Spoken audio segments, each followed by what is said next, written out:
Baik, Shalom Bapak Ibu yang dikasihi Tuhan, kita jumpa kembali dalam FWF Osaka, Wilmon Wongso Fellowship, obrolan santai keluarga Allah. Malam hari ini hamba Tuhan yang akan menyampaikan firman Tuhan adalah Bapak Pendeta Nyoman Sudika, STH.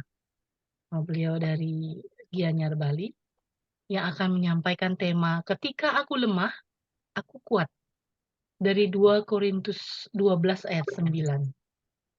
Sebelum kita mendengarkan firman Tuhan, kita akan berdoa terlebih dahulu. Saya mohon kesediaan Pak Gede Putu Semurte. Selamat datang Pak Gede. Untuk memimpin kita di dalam doa. Silakan Pak Gede Putu.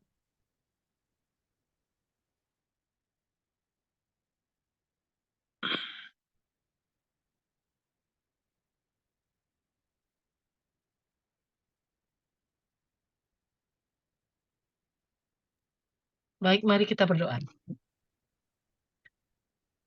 Segala hormat, pujian, dan kemuliaan bagi nama-Mu Tuhan. Kami mengucap syukur malam hari ini Engkau hadir bersama-sama dengan kami di sini. Ketika kami ingin belajar dari kebenaran firman Tuhan.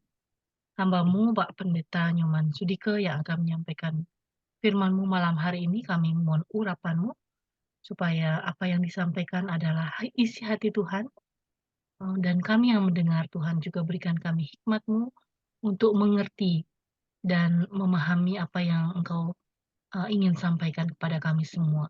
Terima kasih Tuhan, Engkau kiranya beracara malam hari ini, Engkau juga memberkati saudara-saudara kami yang mungkin saat ini dalam kesibukan ataupun yang akan masuk ke Zoom ini, supaya Tuhan pimpin dan tuntun supaya bisa bergabung bersama dengan kami di sini. Terima kasih Tuhan, segala kemuliaan hanya bagi nama-Mu. Kami serahkan acara ini ke dalam tangan Tuhan. Di dalam nama Tuhan Yesus kami berdoa dan mengucap syukur. Amin. Silahkan, Nyoman. Waktu saya. Baik. Ya. Baik, terima kasih Ibu Mas Triayu. Salam semuanya, rekan-rekanku di persekutuan FWF ini. Salam sehat buat semuanya. Semoga semua baik-baik dalam perlindungan Tuhan. Amin. Amin. Ya, haleluya. Terima kasih dari FWF yang sudah memberikan undangan kepada saya untuk menyampaikan firman Tuhan. Saya ucapkan terima kasih buat kepercayaannya. Kita boleh belajar bersama-sama pada malam hari ini tentang firman Tuhan. Dan mohon maaf juga kalau nggak bisa terus ikut hadir ya. Saya terus terang jam 10 sudah 5 word ini karena ya di pekerjaan dan juga ada kegiatan-kegiatan lain pelayanan yang begitu seperti hari ini barusan juga selesai rapat untuk mengurus tentang hari akan ada perayaan bersama MPUK Kabupaten Gianyar. Jadi seluruh gereja ada 18 gereja di Gianyar ini akan merayakan bersama-sama hari kenaikan Tuhan Yesus di Kebun Raya Gianyar. Jadi kebetulan saya ditunjuk sebagai ketua panitianya dari GSJA. Aduh, jadi ngubungi ini, tapi puji nama Tuhan, semua Tuhan tolong dan semua boleh berjalan dengan baik, dan acara akan diselenggarakan tanggal 1 Juni. Tanggal 1 Juni.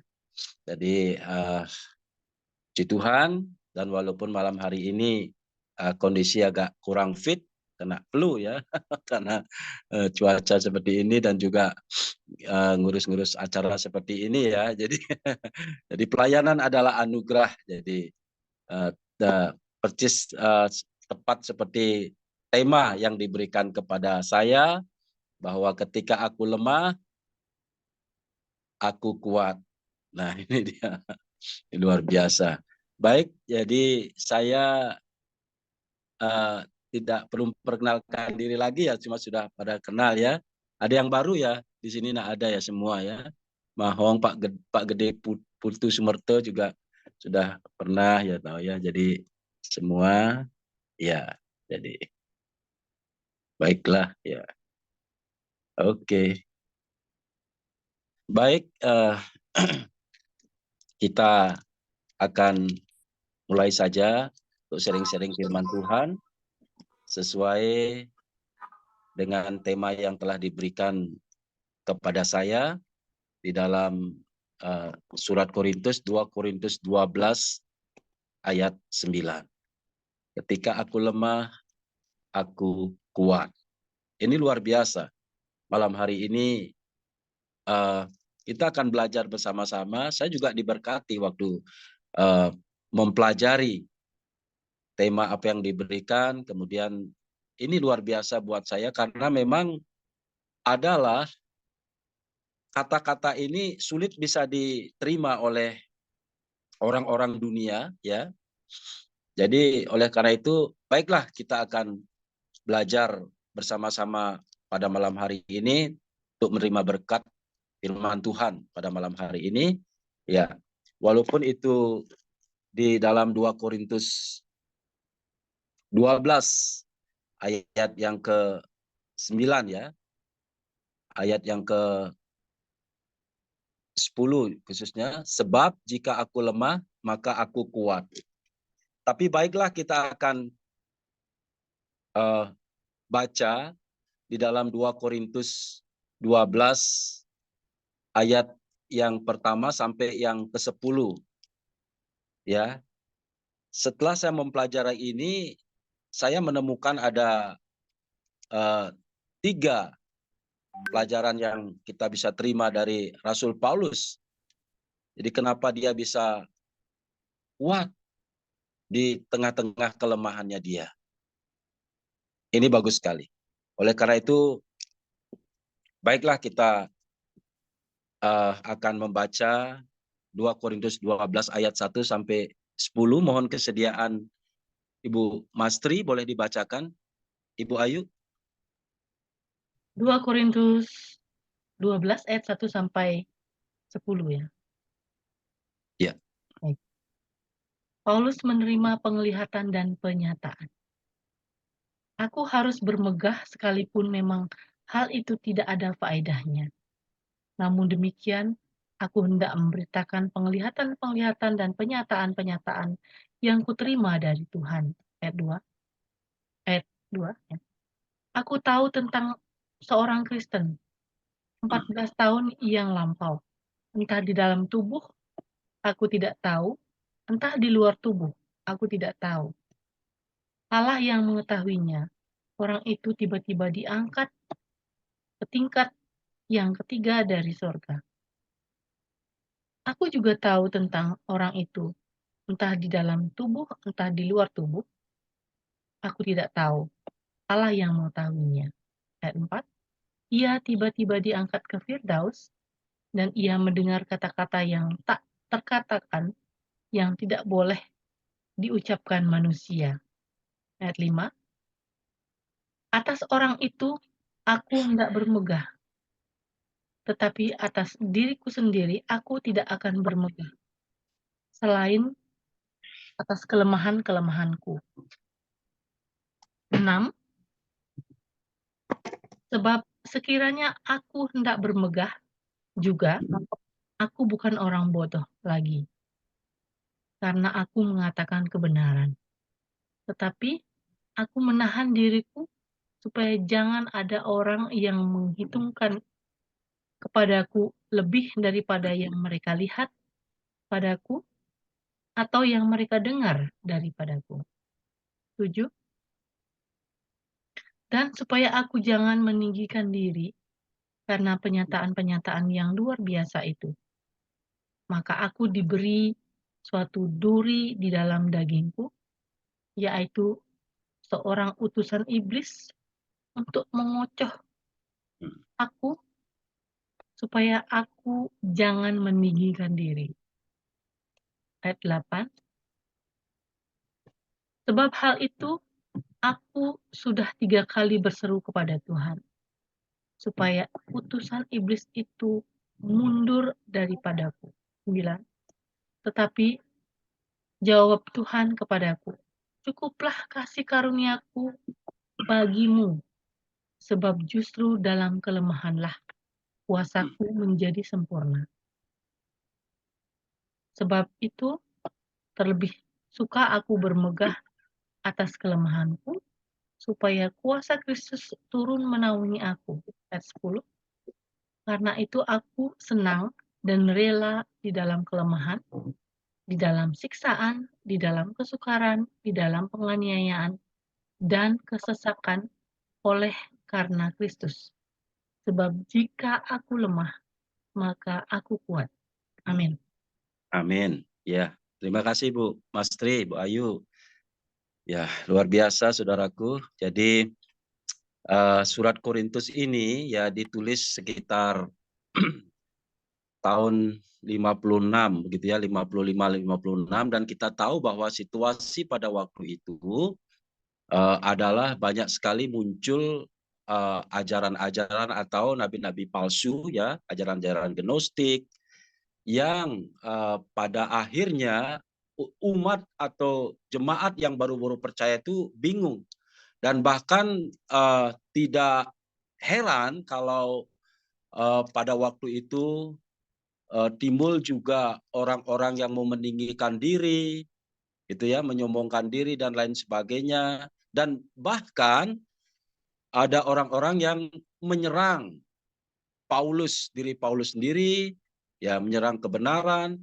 Nah, jadi sehingga Paulus menulis surat ini.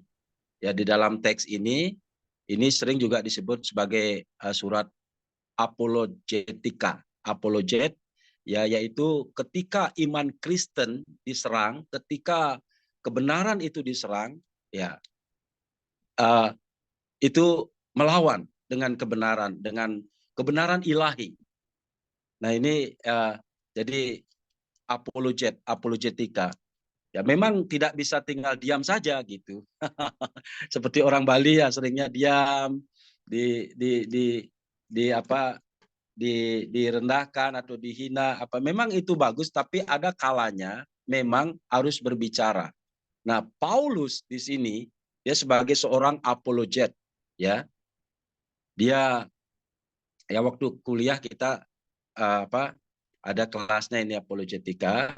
Saya dulu juga latar belakang yang tidak suka berdebat atau apa begitu. Tetapi memang pada akhirnya waktu kuliah pun diajar ketika iman kekristenan diserang, ya itu kita oleh kuasa adi kodrati yang diilhami oleh Roh Kudus, kita boleh menyatakan kebenaran itu. Ya, untuk merobohkan iblis-iblis itu, penentang-penentang itu. Nah, salah satunya ini. Ya, jadi apologetik. Dulu waktu kuliah juga diajar tentang bagaimana berdebat begitu. Jadi tentang misalnya perpuluhan, apakah sudah masih relevan atau tidak gitu.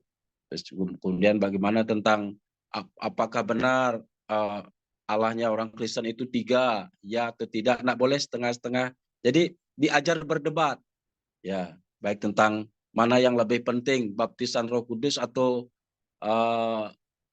bahasa roh. Nggak boleh pilih dua-duanya, jadi harus punya argumen. Tapi bagus sih, bagus. Nah, demikian juga surat ini, di mana Paulus harus menghadapi para nabi-nabi palsu, ya, yang mengaku-ngaku diri adalah nabi, rasul, gitu. Akhirnya menyerang, dan pada akhirnya Paulus menulis surat ini. Ya. Nah, di dalam surat 2 Korintus 12 ayat 1 sampai 10 ini surat yang luar biasa. Buat saya sangat diberkati. Jadi coba bayangkan saudaraku. Sebab jika aku lemah, maka aku kuat. Bagaimana mungkin bisa aku lemah? Jika aku lemah, aku kuat. Ini hanya ada di dalam ajaran Kristus. Nah, ini luar biasa. Oleh karena itu, setelah saya membaca surat 2 Korintus 12 ayat 1 sampai 10 ini, saya menemukan ada 3 hal pelajaran yang kita bisa petik pada malam hari ini, apa yang Paulus lakukan ya ketika dia lemah, dia kuat. Nah, ada 3 hal yang saya dapatkan. Yang pertama adalah di 2 Korintus 12 ayat 10 itu sendiri. Ya, yang pertama. Di situ dikatakan, karena itu aku senang dan rela di dalam kelemahan, di dalam siksaan, di dalam kesukaran, di dalam penganiayaan, dan kesesakan oleh karena Kristus. Sebab jika aku lemah, maka aku kuat. Nah, Paulus bisa kuat di tengah-tengah kelemahannya. Yang pertama, ketika Paulus senang dan rela di dalam kelemahannya dan menyerahkan itu kepada Kristus. Ini luar biasa. Ini orang dia sulit lakukan. Ya, kebanyakan orang menyembunyikan kelemahannya. Ini Paulus dia rela dengan kelemahannya, malah senang dengan kelemahan yang dia miliki. Nah, kita tahu bahwa di dalam surat-surat Paulus sedikitnya saya menemukan ada 4 ya kelemahan Paulus itu. Yang pertama itu jelas ditulis di dalam surat Korintus ini bahwa yang pertama itu ada seorang utusan iblis yang kerap mengocoh dia. Jadi kelemahan pertama Paulus katakan bahwa iblis ini sering mengganggu dia dan dia sudah berdoa mengusir iblis itu. Nah, ditulis di sini sebanyak 3 kali dan iblis itu tidak pergi-pergi. Gitu. Seorang utusan iblis itu tidak pergi. Nah, Paulus menganggap ini adalah suatu kelemahan mungkin pada dirinya. Karena kita tahu bahwa ketika kita mengusir setan iblis, iblis pergi. Kita percaya, yes, amin. Tapi kok ada kalanya ketika Paulus mengusir iblis itu dan iblis tidak pergi. Dalam daging. Terus mengganggu dia, menggocoh dia. Nah, itu kelemahan katakan pada dirinya. Dan ada kelemahan-kelemahan lain juga yang saya temukan, yang saya catat, seperti dia mengalami kelemahan fisik. Jadi dalam Galatia 6 ayat dia mengalami kelemahan fisik seperti sakit mata. Karena di dalam Galatia itu ditulis bahwa lihat ini tulisanku besar-besar. Nah, kita tidak tahu apakah waktu tahun 56 itu sudah ada kacamata apa belum.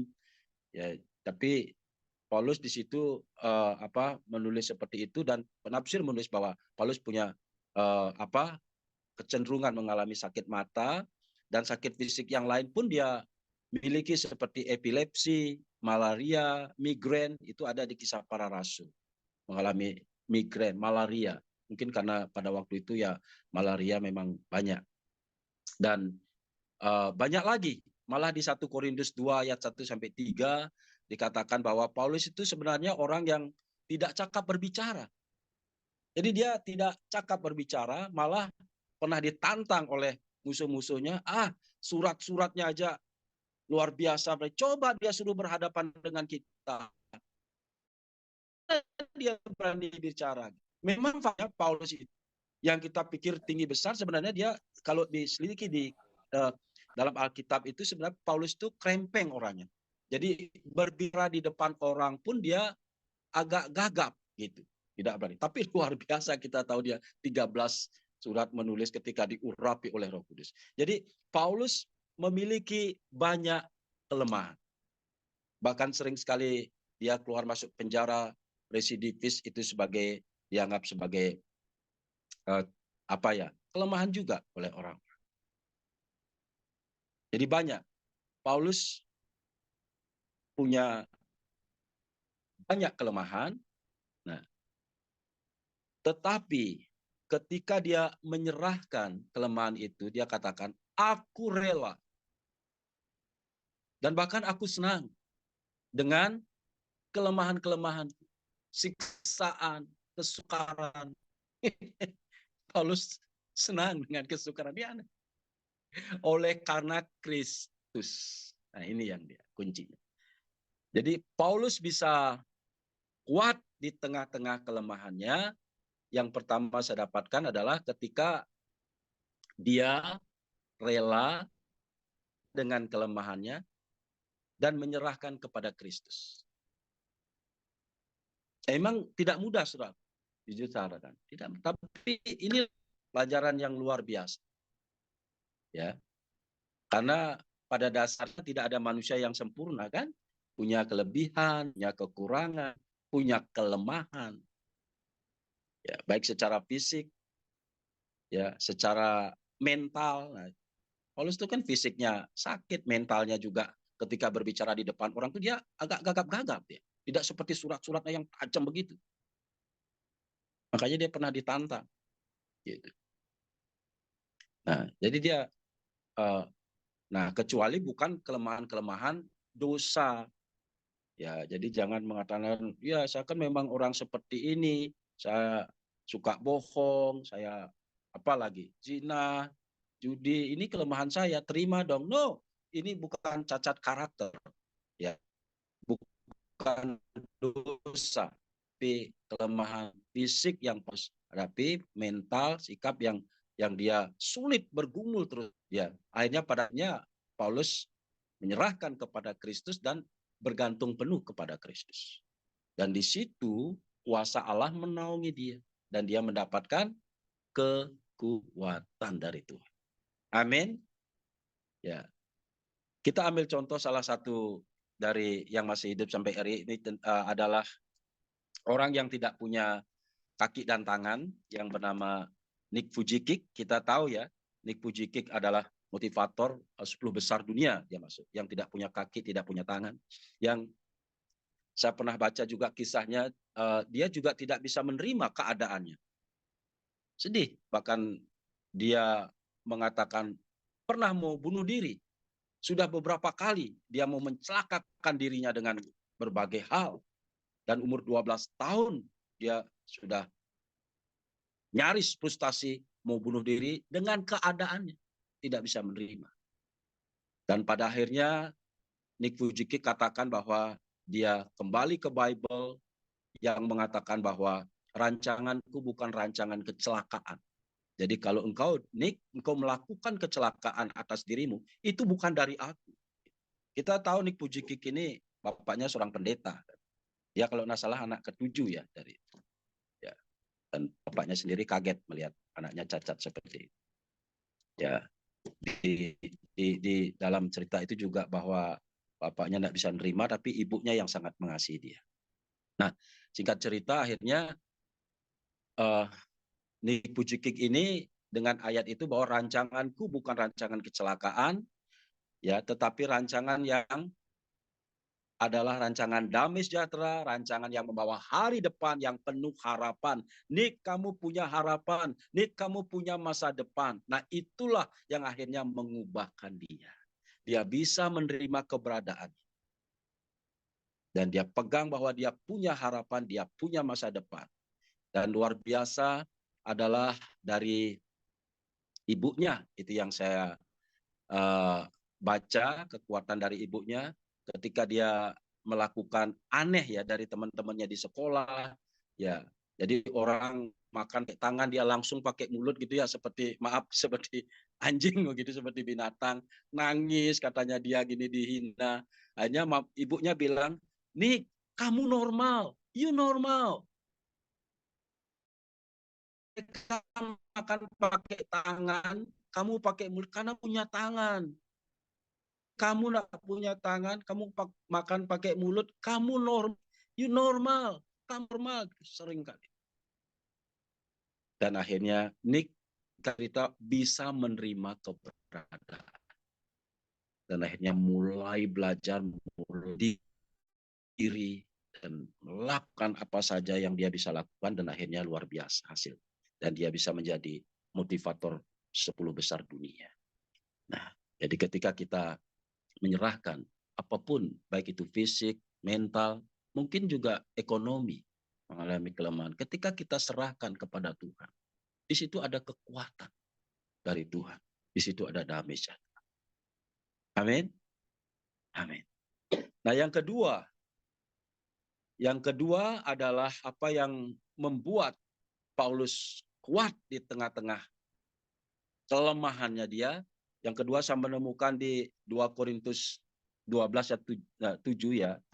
Jadi di situ Paulus tidak meninggikan diri atas kelebihannya.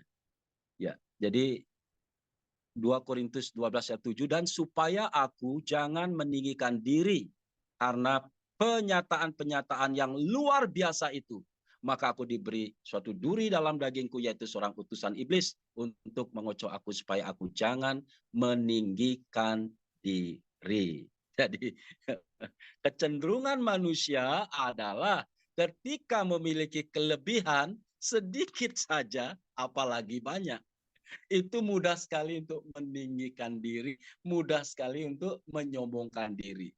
Dengan dia meninggikan diri berarti dia menutupi kelemahannya itu. Menutupi kelemahan, dan kelemahannya ini tidak mau disentuh. Ketika disentuh muncullah emosi. Yang kebalikan dari yang pertama. Yang pertama diajarkan kita untuk kita rela dan menerima kelemahan kita, menyerahkan kepada Kristus. Jadi jangan minder. Yang kedua itu jangan meninggikan diri, ya, agar tidak sombong. Ini lawan dari yang pertama. Ini benar, karena itu meninggikan diri sebenarnya sedang membandingkan dengan orang lain, kelebihannya itu menimbulkan kesombongan. Bahkan ini tidak dia lihat. Nah ini dia. Dan itu akan menghancurkan dia. Akan menghancurkan dia. Apalagi dia merasa bahwa semua kelebihan-kelebihan yang dia dapat itu adalah dari dirinya sendiri. Ini ya, seperti yang rasul-rasul palsu itu, nabi-nabi palsu itu.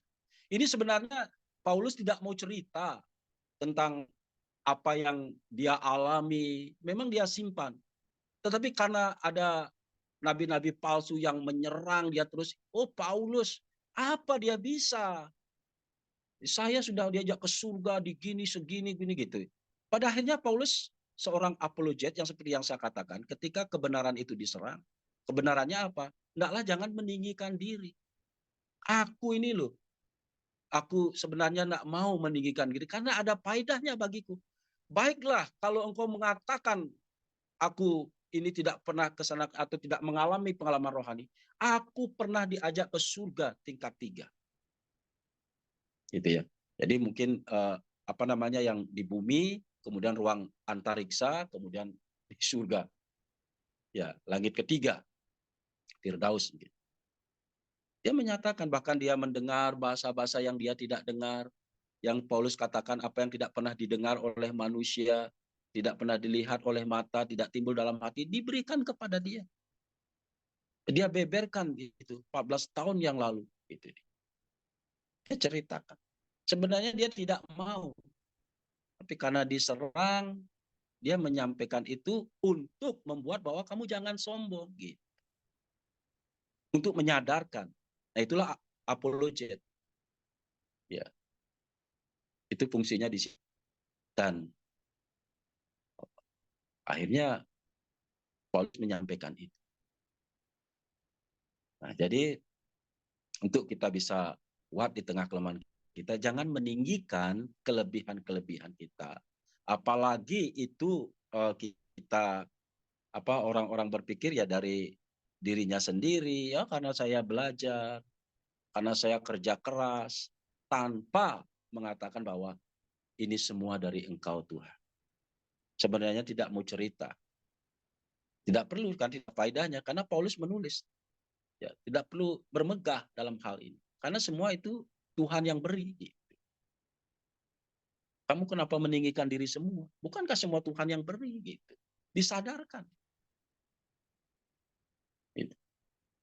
Nah, jadi ketika orang meninggikan diri, dia cenderung menutupi kelemahan, dan kelemahan itu yang akan nanti disinggung dan lain, dia akan menjadi sombong, emosi dan lain sebagainya. Timbullah keangkuhan. Jadi kelemahannya akan menghancurkan. Itu.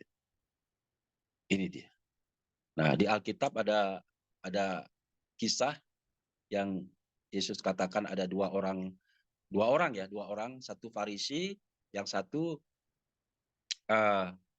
pemungut cukai di Lukas 18 ayat yang masuk ke bait Allah. Ya, sama-sama masuk ke bait Allah. Nah, di situ orang Farisi ini sangat sombong sekali. Jadi orang Farisi ini berdoa, dekat-dekat dengan ruang Maha Kudus gitu ya ceritanya. Lalu dia mengatakan, "Oh, ya Allah, ya Tuhan, aku tidak seperti pemungut cukai itu. Aku bukan perampok, aku bukan bezina." Gitu. Merasa diri baik, merasa diri benar, lalu mengatakan aku puasa 2 kali seminggu. Bahkan aku memberikan persepuluhan. Sombong sekali. Ya, karena dia meninggikan diri. Lalu beda dengan orang pemungut cukai ini yang berdiri di bait Allah di ruang Maha Kudus, tidak berani dekat-dekat. Bahkan menengadah pun ke atas memandang Tuhan tidak berani. Malah dia menundukkan kepala dan memukul-mukul dadanya. Dikatakan di situ dia mengakui bahwa dia orang berdosa. Aku ini orang berdosa dan Tuhan kasihanilah aku. Turunlah belas kasihan atasku. Aku ini orang berdosa. Lalu di situ ditulis bahwa orang seperti inilah yang berkenan di hadapan Tuhan.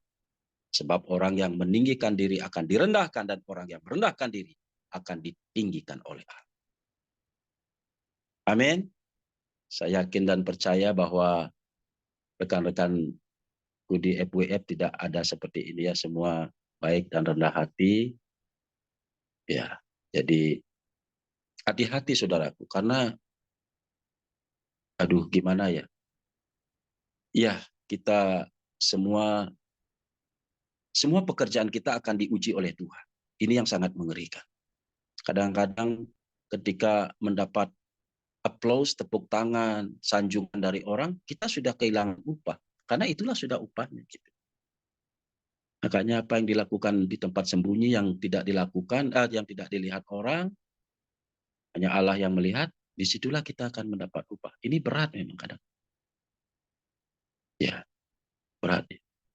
Jadi jangan juga membandingkan bahwa pelayananku yang seperti ini baru pelayanan yang benar gitu. Yang lain-lainnya apa? Kan seperti itu walaupun dia tidak mengatakan. Ini hati-hati saudara. Hati-hati gitu ya. Jadi kadang-kadang saya melihat ada juga begitu merasakan pelayanan kasih yang ini lebih baik daripada pelayanan yang itu. Hati-hati. Hati-hati sekali. Ya. Agar apa yang kita lakukan berkenan di hadapan Tuhan. Itu. Ya. Amin. Amin ya. Amin. Amin. Haleluya. Dan yang ketiga, apa yang Paulus lakukan ya di tengah-tengah kelemahan dia, akhirnya dia bisa mendapatkan kekuatan dari Tuhan, adalah saya menemukan di 2 Korintus 12 ayat 9 ini. Demikian firman Tuhan, tetapi jawab Tuhan kepadaku, cukuplah kasih karuniaku bagimu. Sebab justru dalam kelemahan kuasaku menjadi sempurna.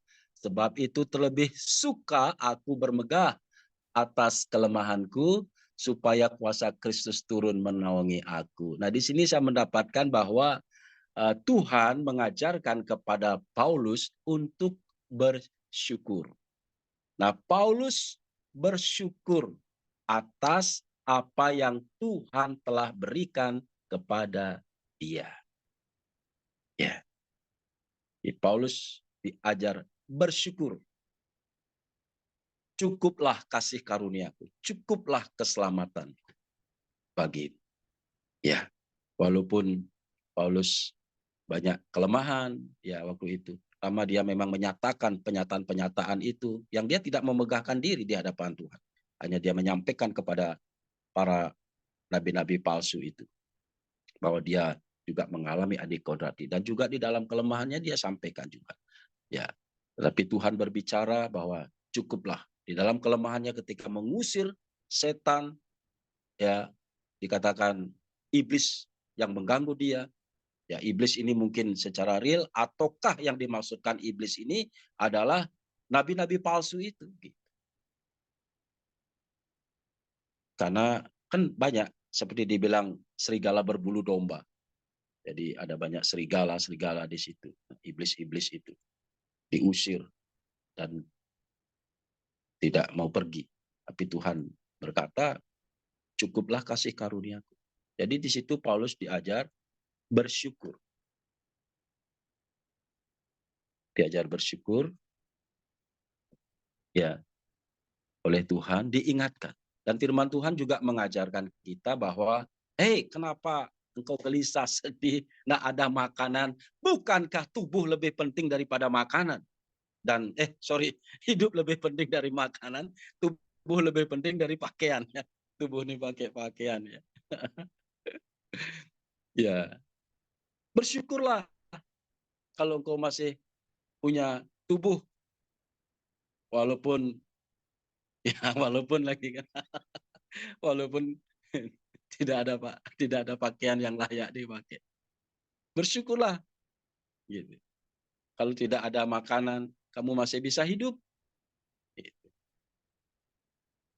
Atau apa saja di dalam kelemahan-kelemahan kita, ya, di dalam kekurangan kita, ya, firman Tuhan mengajarkan kita untuk bersyukurlah. Ya. Bersyukurlah ketika tahu sakit gitu ya. Karena kan ada orang yang tidak tidak merasakan sakit. Ada. Ini kesaksian di jemaat saya, ada seorang anak dan sekarang sudah usianya 6 tahun. Nah, ini anak ini lahir hiperaktif dan katakanlah itu tidak pernah merasa sakit. Nangis bisa, kalau nggak dikasih apa nangis, tapi ketika dipukul, berdarah pun tidak merasakan sakit. Bahkan kalau dia jatuh tuh berdarah, nangis, nggak sakit dia. Ini aneh buat saya. Ya, dari anak sekolah minggu. Dia waktu itu umur 2 tahun ya. Saya khawatir. Karena dia juga punya sifat-sifat yang nggak bagus, jadi sering mukul teman gitu di sekolah minggu. Temannya nangis, lalu melakukan hal-hal yang tidak baik. Nah, ketika tangannya saya sentil gitu, nggak sakit. Dijewer, nggak sakit. Akhirnya itu saya tanya ke orang tuanya. Dan memang dia tidak tahu sakit gitu. Waduh, kalau gitu gimana cara disiplinnya gitu saya. Nah, akhirnya singkat cerita, nah 2,5 tahun kemudian usianya, lalu dia pernah jatuh atau apa dan merasakan sakit. Saya terus bawa dalam doa. Nah, lalu suatu ketika juga melakukan di gereja itu, melakukan yang tidak baik, jadi pohon-pohon itu dipetik-petik begitu ada yang melapor, gitu. Nah, akhirnya saya disiplin dia di kamar mandi. Akhirnya dia tahu sakit. Saya senang. Akhirnya saya tanya orang tuanya, benar. Jadi bahwa anaknya sudah tahu sakit. Iya. Akhirnya dididiklah, sekarang sudah usianya 6 tahun. Sudah mau nyari jadi kelas 1. Jadi dia karakternya sudah bisa dibentuk. Ya kan sudah tahu sakit, jadi baik orang tuanya mendidik, baik gereja, dan kemarin orang tuanya bersaksi, bersyukur akhirnya sekarang bahwa dulu dia pikir anak anaknya ini kan menjadi anak yang apa ya, sulit dibentuk sekali gitu. Ya. Dan akhirnya bersyukur bisa dibentuk, bisa diajar, dan sebentar mau nyari SD. Nah itu yang saya maksudkan ya, bersyukur kalau bisa sakit ya akhirnya bisa dibentuk. Karena ada orang-orang yang tidak tahu sakit seperti anak sekolah minggu saya ini. Ya, ya. Dan memang sulit saudaraku untuk bersyukur di tengah-tengah kelemahan, di tengah-tengah kesedihan, di tengah kesakitan yang Paulus katakan ya, itu. Tetapi siksaan apa yang Paulus katakan, maaf juga tentang kehilangan ya orang yang kita kasihi, berat untuk bersyukur. Tapi biarlah malam hari ini kita belajar apa yang Tuhan sampaikan kepada kita semua, cukuplah kasih karunia baik kepada kita maupun mungkin ada saudara-saudara kita yang sudah mendahului kita, ya, almarhum Ibu, lupa saya namanya, ya, yang lama sakit juga, Pak Bu Deborah. Yulia, Ibu Ibu Yulia. Deborah, Ibu Ruth. ya, Bu Yulia, Ibu Ruth, Ibu Bu, Ruth, Ibu Deborah, gimana Bu Ayu, Ibu Deborah Ibu masih Ruth, sehat walafiat. Ibu Ruth Yulia, ya, umur ya, panjang lah. ya, Ibu Ruth, ya, Pak Stephen, yang kemarin juga Pak Sinto, sedang mendalam. Sedih, berat. Kita semua merasa kehilangan. Kita merasa kehilangan. Tapi jangan terus-terusan larut. Karena dia yang punya, dia yang mengambil, terpujilah nama Tuhan. Berat memang. Tapi malam hari ini firman Tuhan mengajarkan kepada kita bersyukur. Karena dia sudah ada bersama dengan Bapa di surga. Tugasnya sudah selesai. Malah kita harus berdoa kepada Tuhan, bisa nggak kita mengakhiri pertandingan dengan baik seperti rekan-rekan yang mendahului kita. Dan karena firman Tuhan kan mengatakan belum tentu kita akan bisa mendapatkan seperti itu. Jangan tinggi hati dulu. Kita tidak tahu. Semoga kita semua mengikuti teladan-teladan rekan-rekan kita yang sudah mendahului kita, yang sudah ada bersama dengan Bapa di surga. Ya. Oleh karena itu di tengah-tengah kelemahan kita, di tengah-tengah kita tidak bisa terima, baiklah kita serahkan kepada Kristus. Biar dia yang memberikan kekuatan, penghiburan bagi yang saudara-saudara yang ditinggalkan. Tidak mudah memang. Jujur saya katakan, it's not easy. Untuk bersyukur saya percaya bahwa ketika Paulus menulis surat ini tidak menulis begitu saja, saudara. Pasti dia mengalami rasa bagaimana direndahkan, diejek orang oleh nabi-nabi palsu dan lain sebagainya. Siksaan, aniaya. Itu tidak mudah sebenarnya. Waktu dia menulis, kalau kita mengerti apa detak jantung penulisan itu merasakan gitu. Ya, ketika mengalami itu. Karena jujur saya sendiri pernah merasa kehilangan orang yang sangat saya kasihi, yaitu orang tua saya sendiri, dan kemudian yang paling sakit adalah bibi saya. Ya, bibi saya, mungkin saya pernah kesaksian, ya dipanggil Tuhan pada akhirnya ketika divonis kena sakit kanker paru, dan dokter katakan bahwa bibi saya hanya bisa bertahan 6 bulan. Dan persis seperti yang dokter bilang. Waktu itu saya tidak terima, saya nangis. Jadi karena saya mendoakan orang-orang sakit dan orang-orang itu disembuhkan. Sementara bibi saya tidak sembuh-sembuh. Sampai saya doa puasa beberapa kali kepada Tuhan untuk menyembuhkan bibi saya. Sampai saya berani bayar harga. Puasa 3 hari berturut-turut. Nggak sembuh-sembuh, saya lagi ulangi terus begitu di hari berikutnya. Nah, juga sampai Tuhan panggil dia. Saya sebenarnya tidak bisa terima pada waktu. Tidak bisa bersyukur juga. Tapi ada sesuatu yang membuat saya bisa bersyukur dan menjadi challenge, tantangan buat saya sampai hari ini, adalah ketika bibi saya dipanggil Tuhan, saya tidak ada di situ. Jadi ada saudaranya yang nelpon, ya anaknya, sudah Kristen ya. Jadi bibi saya bertobat. Ya, awalnya saya yang bertobat, akhirnya paman juga bertobat jadi Kristen termasuk bibi saya ini.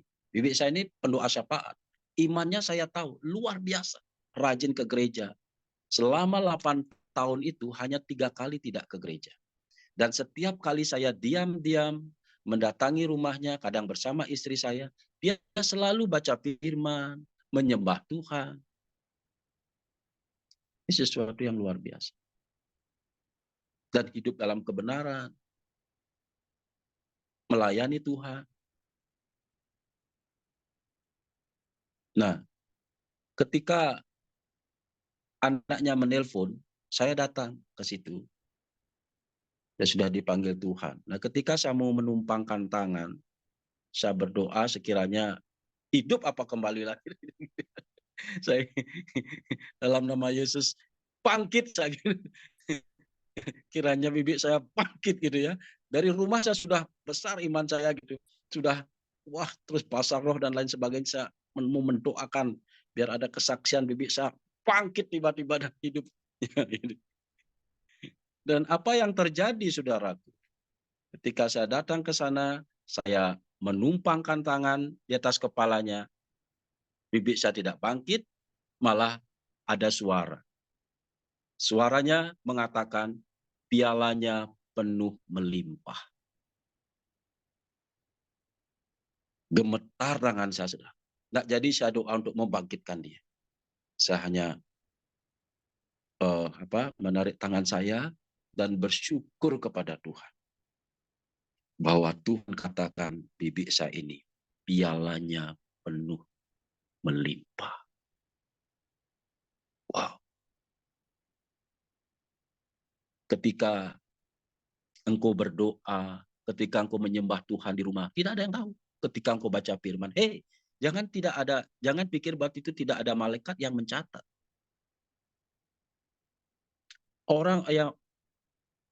Apa yang kau lakukan di tempat tersembunyi, yang orang tidak lihat, orang tidak hargai, di situ Tuhan melihat dan buktinya Tuhan bicara begitu kepada saya.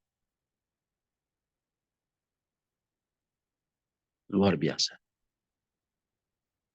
Dan akhirnya singkat cerita setelah selesai acara pemakaman dan lain sebagainya, dan akhirnya itu sampai sekarang menjadi motivasi saya berkata, Tuhan, seandainya saya meninggal, akankah Engkau mengatakan itu kepadaku dan kepada anak-anakku atau orang yang aku tinggal, bahwa pialaku penuh melimpah. Nah ini. Jadi kadang-kadang di tengah kelemahan kita, seperti yang saya bilang, saya mendoakan orang-orang lain sembuh, tapi kok bibi saya tidak. Tapi baiklah saya serahkan semua kepada Tuhan. Ya, Dia yang berkuasa. Karena yang menyembuhkan bukan saya. Oleh karena itu, bersyukurlah. Saya percaya bahwa rekan-rekan kita yang mendahului kita, pastilah saudara-saudaranya dikasih tangan. Mungkin dia ada berbicara kepada kita, mungkin di lewat Zoom ini atau mungkin secara pribadi. Biasanya pastilah dikasih tanda tangan sebagai penghiburan buat kita. Jadi bersyukur berat memang, tapi ya sudah ikhlaskan rekan-rekan kita yang mendahului kita, sementara kita terus masih ada di bumi ini. Seperti Paulus katakan, sebenarnya dia rindu ke surga. Tapi kalau dia masih hidup, itu artinya dia bekerja, melayani Tuhan, dan menghasilkan buah. Gitu. Sampai kapan? Sampai Tuhan panggil. Dengan cara apa? Itu misteri ilahi. Ya, kita tidak tahu.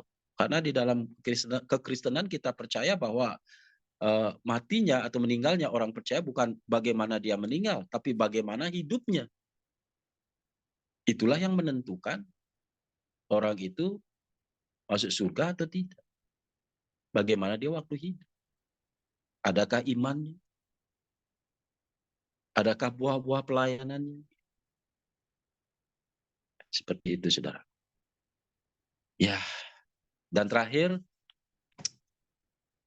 sebagai kesimpulan, ya, itu tadi kesaksian adalah penutup dari firman Tuhan yang bisa saya sampaikan, dan kesimpulannya di sini adalah apa yang telah diberikan kepada saya bahwa benar bahwa Rasul Paulus, ya, Tuhan mengajarkan kepada kita melalui Rasul Paulus ini, ya, Rasul Paulus memberikan teladan kepada kita bahwa melalui kelemahan-kelemahan kita ini akan muncul kekuatan Allah yang luar biasa ketika kita bisa menyerahkan kepada Tuhan dan ketika kita bisa bergantung kepada Tuhan. Sehingga apa yang Roma 8:28 katakan di situ bahwa sekarang kita tahu bahwa Allah turut bekerja di dalam kelemahan-kelemahan kita, ya, untuk apa? Untuk mendatangkan kebaikan bagi kita yang mengasihi Dia. Sehingga apa yang kita tidak pernah lihat, apa yang kita tidak pernah dengar, tidak pernah timbul dalam hati kita itu diberikan oleh Allah. Lalu kita akan kagum. Oh, sekarang saya mengerti. Kenapa kok Tuhan memanggil bibi saya? Begitu. Buat saya sih cepat. Karena di saat gereja masih membutuhkan dia sebagai seorang pendoa syafaat, melayani Tuhan dengan luar biasa. Kok Tuhan panggil? Nah, itu. Sekarang saya mengerti bahwa dia sedang memberikan teladan bagi, ya, dia menjadi pahlawan iman di gereja kami, di gereja perintisan ini. Kami sebut dia adalah pahlawan iman. Ya. Dan di Roma 8 ayat 26 juga katakan demikian juga bahwa Roh membantu kita di dalam kelemahan-kelemahan kita.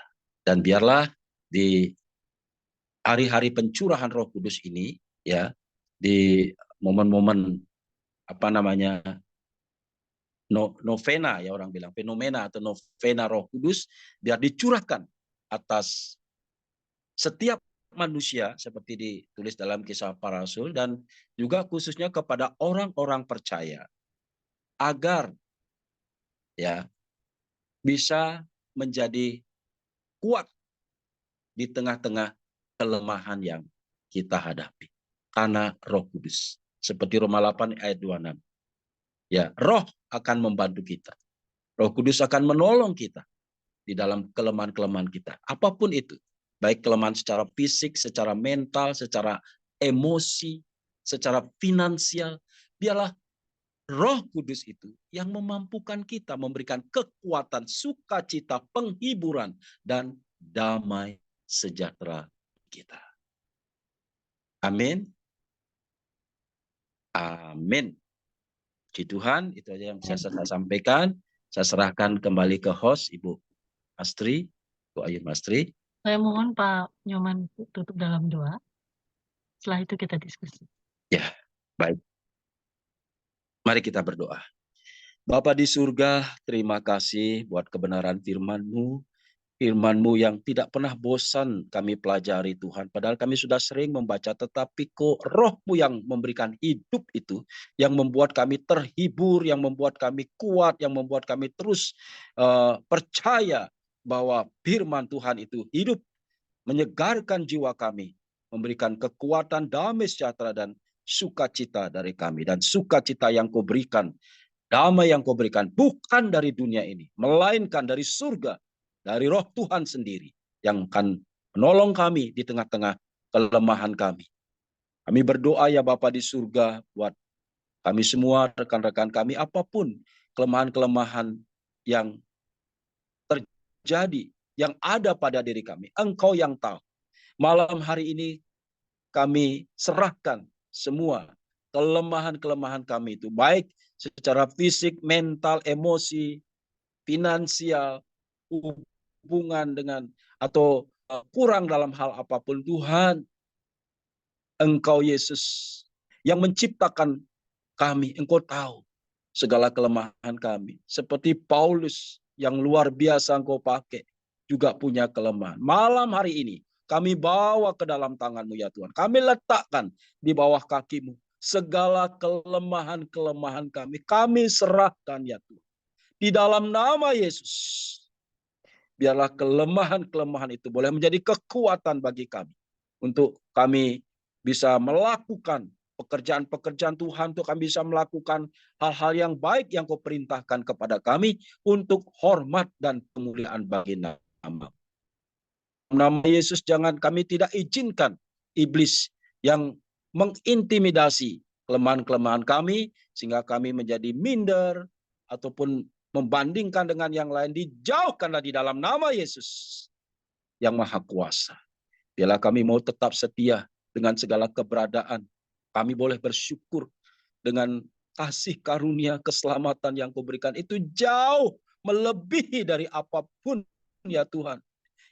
Itu sudah lebih dari cukup buat kami. Kasih karunia, keselamatan yang Kau berikan jauh lebih mahal, jauh lebih mulia harganya ya Tuhan. Oleh karena itu biarlah kami bersyukur oleh kasih karunia-Mu ya Tuhan. Sementara kami di bumi, kami berjuang, bergumul dengan berbagai hal. Tetapi biarlah kami tetap boleh bersyukur di dalam segala hal. Terlebih lagi adalah kasih karunia, anugerah, keselamatan yang telah Kau berikan kepada kami. Bapak, kami berdoa buat saudara-saudara kami malam hari ini. Tuhan hiburkan kami semua, Tuhan beri kekuatan terus, setia terus melayani Engkau sampai Engkau memanggil kami ke surga. Engkau dapati kami tetap setia di hadapan. Engkau akan memanggil kami. Sabaslah, hai hambaku yang baik dan setia. Mari, masuklah dalam kerajaan-Ku. Ikutlah dalam kebahagiaan Tuhan. Kami rindu mendengar itu ya Tuhan. Oleh karena itu Bapa di surga, Engkau pakai sarana FWF ini ya Tuhan, fellowship ini untuk kami saling menguatkan seorang akan yang lain, saling mengingatkan, saling mengasihi seorang akan yang lain. Dan ampuni jika ada kesalahan, pelanggaran mungkin yang kami lakukan di antara kami. Tuhan, ampuni kami. Sucikan, kuduskan oleh darah-Mu ya Tuhan. Sehingga kami benar-benar menjadi keluarga di dalam FWF ini. Itu kami saling mendoakan seorang akan yang lain. Tidak saling menjudge, melainkan mendoakan seorang akan yang lain. Walaupun kami tidak muncul di layar Zoom, kami terus membawa di dalam doa-doa pribadi kami. Oleh karena itu Engkau mempertemukan kami di bumi ini. Untuk suatu ketika kami boleh bertemu lagi di dalam kekekalan di surga. Terima kasih Bapa. Terpujilah nama-Mu. Dalam nama Tuhan Yesus kami berdoa dan bersyukur. Haleluya. Amin. Amin.